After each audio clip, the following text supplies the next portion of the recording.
Good morning, everybody. How are you guys doing? Good? Great. When I just came in, the last two presentations that I have heard are pretty much right on target of what we are discussing here in the supplier community. One is OITF, which is, popular or unpopular, and it's actually being rolled out to international now, and we're trying to figure it out, okay, what is it we're going to do it? Because when it comes to international, some of the systems that they have in the countries are not the same that they have here in the US. Category management, wow. I mean, that's a lot. There's a lot of opportunities there. Shopper Insights also comes to mind. Anyway, we always do this with Clorox, and I want everybody to be very, very honest. Clorox, what is the first product that comes to mind when you hear the word Clorox? Bleach. Okay, I want you guys to be very honest. Raise your hand if you use bleach. Great, I don't. How about Clorox wipes? Yeah? Okay, how about Kings for charcoal? Yeah, that is ours too. How about Hidden Valley Ranch dressings? Yeah, there you go. How about Glad trash bags? Yeah. How about Burt's Bees? Yeah, there we go. How about Cat Litter, Fresh Step, Scoop Away? Yeah? Good. How about Casey Masterpiece barbecue sauce? So everybody knows us for being someone who does cleaning stuff or bleach stuff that people are using less and less and less, and I'll be honest, that's the deal. But we also get a good pulse of what happens across the entire store, whereas you get all the suppliers that are very focused on cleaning or beverages or general merchandising. We typically have a good pulse of what's going on around the overall store, whether it's here, but also in international. Anyway, let's just get started with the topic in hand. So, international, when you first think about Walmart International, does anybody that here does business with international, whether it's Walmart or someone else? No?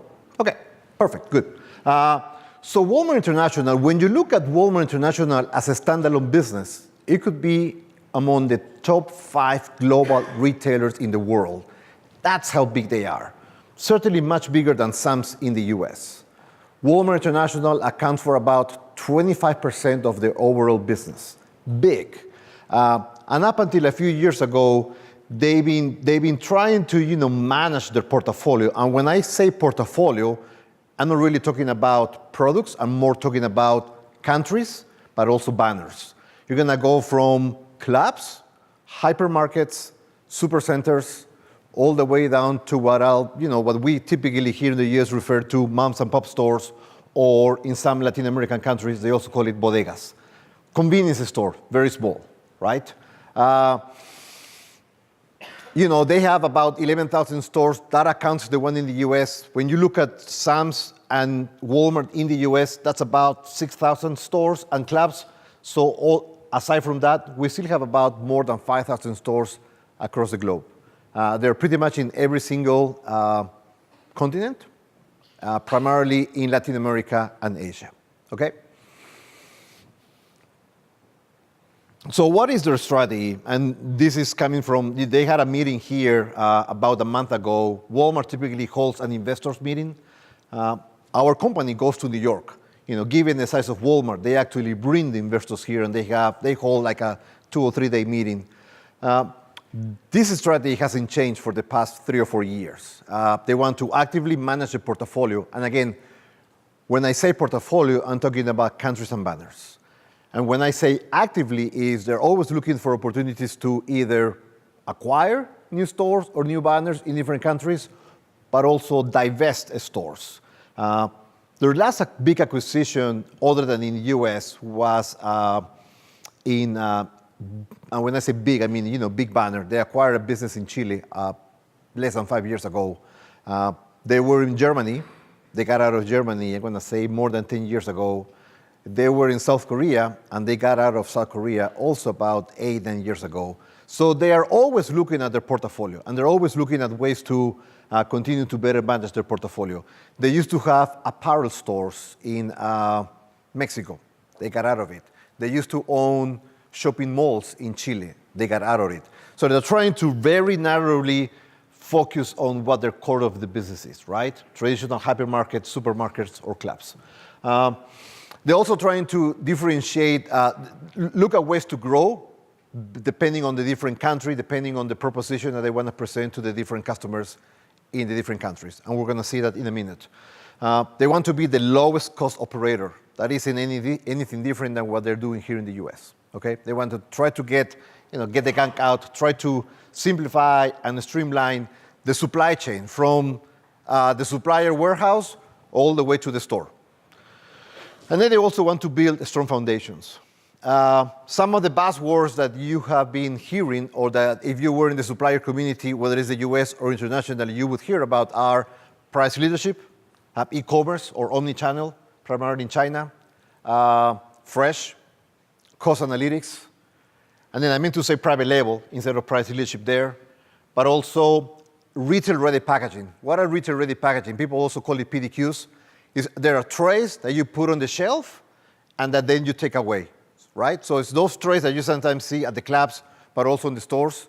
They're trying to do that to obviously streamline, again, the amount of work that it takes to bring product into the shelf. You just put a PDQ that has 3, 4, 8, whatever number of units you have in there, and once that's done, you just remove that tray, okay? And then lastly, as I said before, OITF. So when you look at the country snapshot or portfolio, and that pie excludes the sales in the US, you will notice that, and I've tried my best to make some countries look blue on the left side on the pie chart. Some countries look a little bit greenish, and then the rest are sort of, yellow, orange. There's a certain correlation between that and the chart to the right. So the biggest country where they have operations is the UK. That's about a little bit over 1/4 of their total international sales. Again, that excludes sales in the US. They have about 700 stores in the UK. UK is not that very profitable for them. They've been having a tough challenge trying to grow the business there, but they actually do generate a lot of cash. And they just reinvest that cash somewhere else. Their second business is Mexico. Huge business. They have over, when I say close to 2,400 stores, excluding the ones that they sold as part of the apparel divestiture. Again, a lot of stores. In the US, they have about 5,000 stores. But primarily, those stores are what I said before, are convenience stores. It's Bodega Aurrera and Bodega Aurrera Express. Very small format, very down to earth, simple SKUs. They typically have in there no more than 3 or 4 SKUs.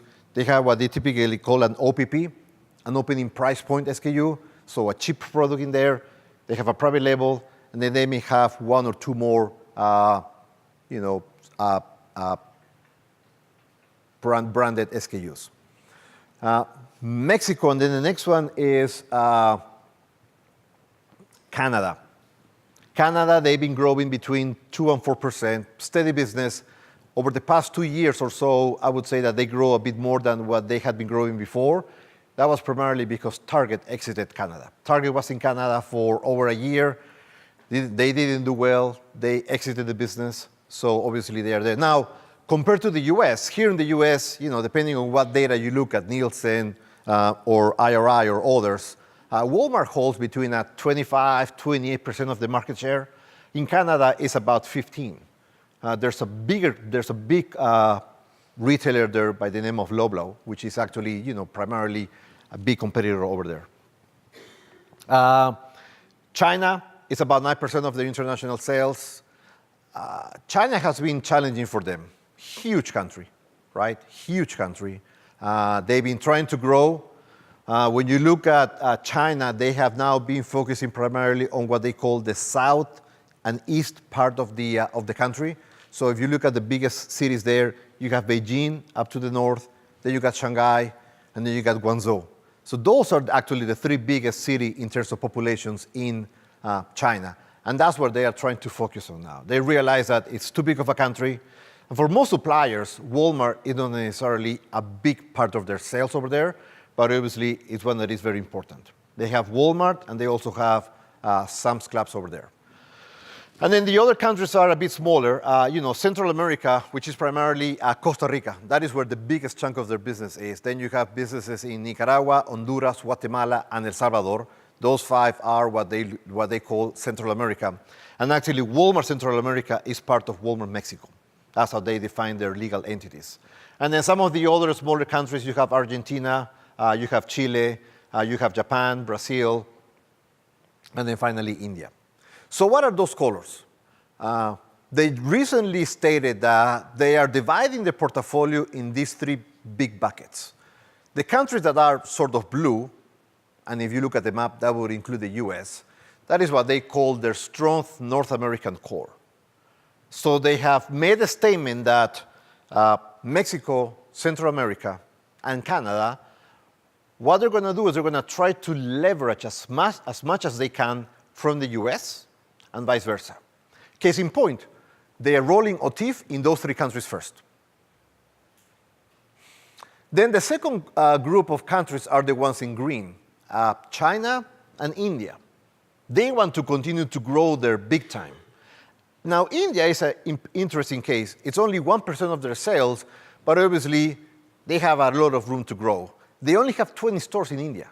Now, if you think about the population there, it's a big population, big market, big opportunity, and they believe they can win.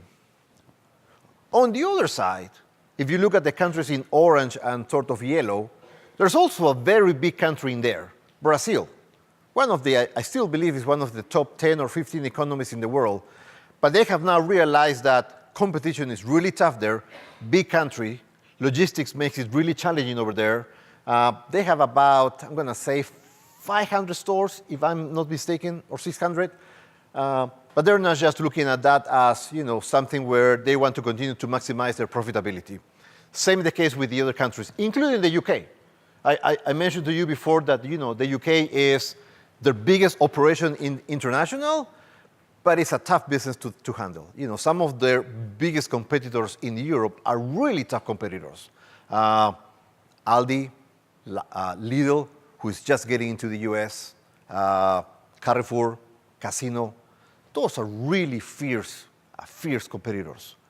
So one of the reasons why they probably packed their bags and got out of Germany. Okay, they have a big presence there with Asda, and again, it's a big cash cow generator. But they realize that from a growth perspective, they're probably going to try to grow very little and just be happy with it. Okay, so that's how they're defining those 3, their overall markets in international. Leverage as much as they can from the US with their North American core. Still opportunity and room for growth in China and India. And in the other countries, it's more of a, hey, let's just make sure that we can maximize our gains over there and try to grow as profitably as we can. And that's essentially what I said there before. So if you think about this, the size of the business, that strong North American core is about 40% of their overall business. 10% is China and India, and primarily China. And then almost 50% are the rest of the countries. They haven't stated, they have stated that they are very happy with their portfolio, that they don't plan to make any changes. Then again, any other company would say the same, right? No one's going to tell you, oh, yeah, we're looking into selling this or we're looking into acquiring this. So right now, they're happy with what they have right now. The primary focus is North America. And I would probably say China. If you were to ask some of my peers, they would probably tell you, hey, where do you spend most of your time? I would say China, Mexico, Central America. Walmart, Mexico, and Central America, they actually stated a goal a few years ago that they want to double their business by 2024. Double their business.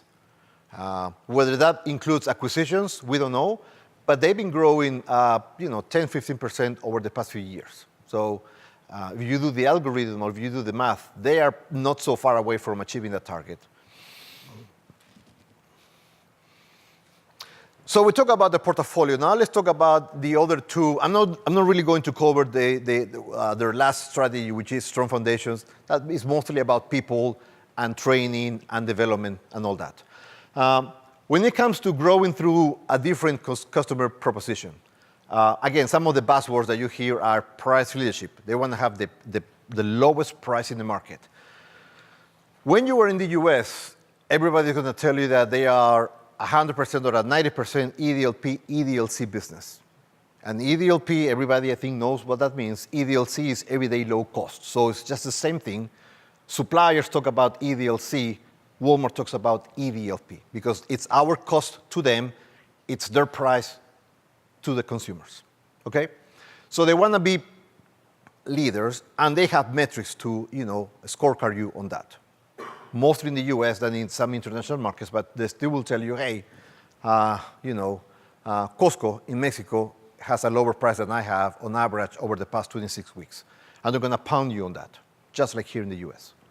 Private label. There's a growing perception and actually reality that buyers are being asked to put more private label into their categories. Not just in the US, but also in international. Why? Why is private label important for them? Number one, it tends to be more profitable, right? Private label has a lower price, right? It's cheaper, but it tends to be a lot more profitable. So when they set their plans and their goals, they want to make sure that they are, being profitable enough, and that's where private label comes in. They can also use private label as a way to, work with you in a way of saying, hey, if you don't lower your prices or if you don't give me, X, Y, and Z, I may start adding more private label products into my shelf. So they use it sometimes as a tactic, and we just need to make sure that, we understand. And that's where category management comes into hand, for example, to understand, hey, what is the role of private label into your category? Are you really growing your business? I understand you're being more profitable, but how is that impacting your top line? And that's where, for example, category management plays a big, big role. Fresh, this is primarily in China. They're putting a lot of pressure on fresh, making sure that they have good offerings on produce and all that. Online grocery, this hasn't really picked up in the US yet, I think. It's coming. Walmart is developing what they call in the US now OGP, online grocery pickup. You got your phone or your computer, your iPad, you place an order and you go pick it up. Well, they are now accelerating that launch here in the US. They were first going to launch that in about 1,000 stores. I think now they go over 2,000. Why? Very simple. Amazon just acquired Whole Foods. So they fear that Amazon is also going to go down that path, right? You see that in some of the countries, but not so much. It's more about delivery other than the pickup. Retail-ready packaging, again, different offerings, right? How do I differentiate my product in your stores versus the competition? It's those traits that we talk about. And then online or e-commerce or omni-channel focus, primarily Canada, Mexico, China, and a little bit in the UK. They were in China. They acquired a business called Yuhodian, YHD. That was the acronym. They acquired that online retailer, I'm going to say about 2 years ago. They had the minority stake, and then eventually they acquired 51% of the stake of that business. They eventually sold it. I think they realized that China is such a big market, such complex, that they're probably better off if they partner with someone else who already has a stake in the ground. They sold their business to a company called JD.com, which is the number 2 B2C company in China. And when you think about China, the number of online users is about, people say the numbers vary, but at least it's more than, one thing is for sure, it's more than 700 million people. That is twice the number of the entire population of the US. That's how big is the opportunity when it comes to e-commerce in China. I was actually there 2 weeks ago. They do everything with their phones. You go to McDonald's, you pay with phone. You go to a parking lot or parking space, you pay with your phone. You rent a bike. You rent the bike using your phone.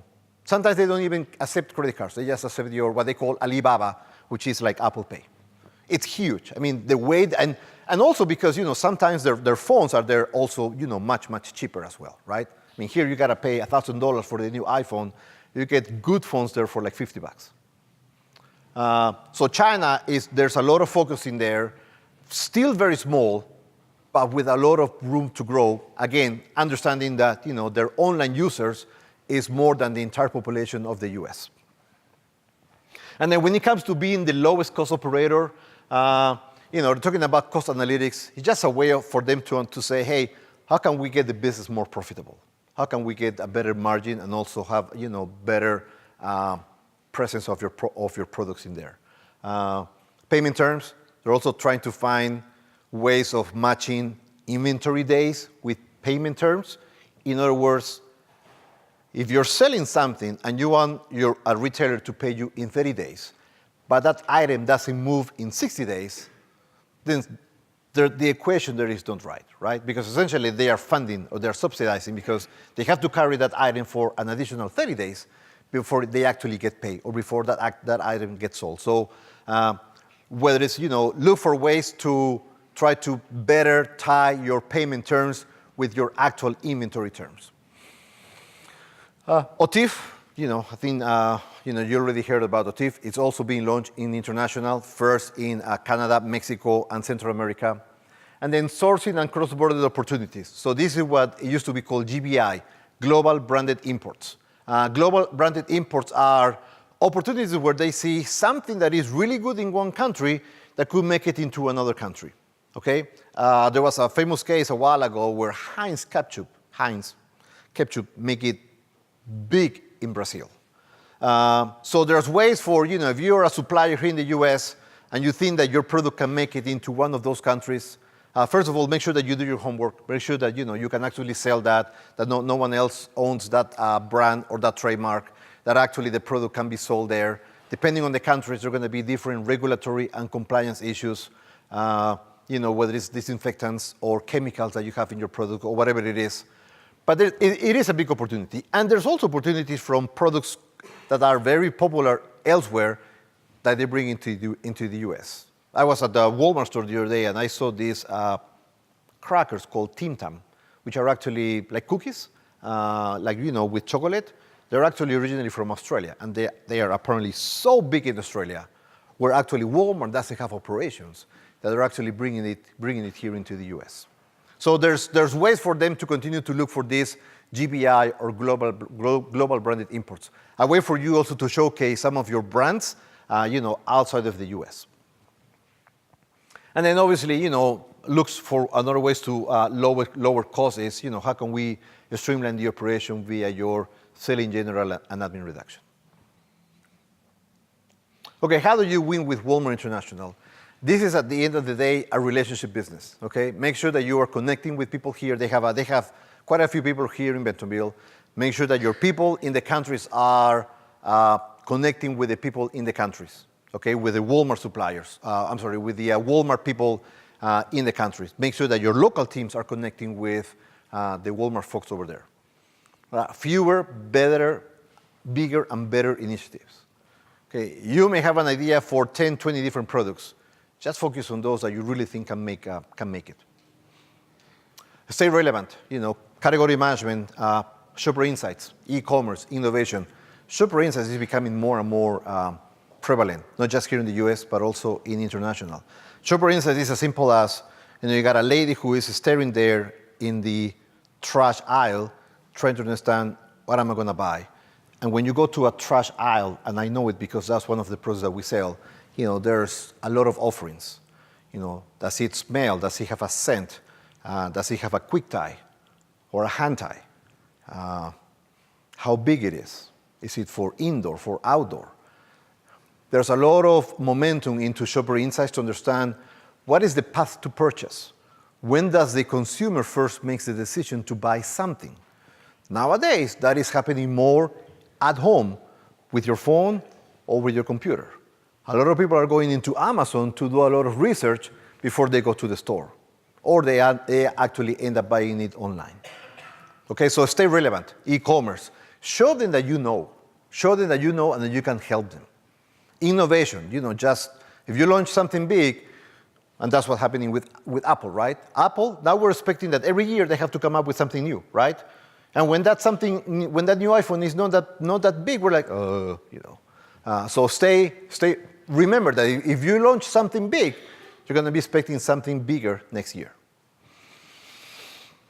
Don't just sell for the sake of selling. Okay, this applies about pretty much everywhere, right? You need to focus on sales, yes, but you also need to make sure that it's profitable and that it actually moves, right? If it sells fairly well, but it's a low-turn product, there are going to be questions. If it sells fairly well, but it has high margin, then you want to make sure that the product is also moving, right? I mean, sodas, beverages, low margin, but it moves very fast. Spices, very high margin, it moves very slow. So you just need to find the right equation that makes it a good proposition overall. Those are some of the metrics that the buyers are looking at. Not just your sales, which is what everybody thinks is the case, but it's your sales, it's your profit, your margin, and how fast can you move that through the store. Understand each country and each banner and play accordingly. Okay? Again, a lot of focus on Mexico, for example, on the smaller formats. A lot of focus in there. How can we win there? Show them that you're a strategic partner. Okay, don't stay in the tactical. Just show them what is the role of your product and how can you grow. What is the role of the overall category? What is that category going to evolve to? And then finally, collaborate, evolve, challenge, negotiate. It's okay to negotiate with them. You have to negotiate with them. And I think that's all I have. Any questions?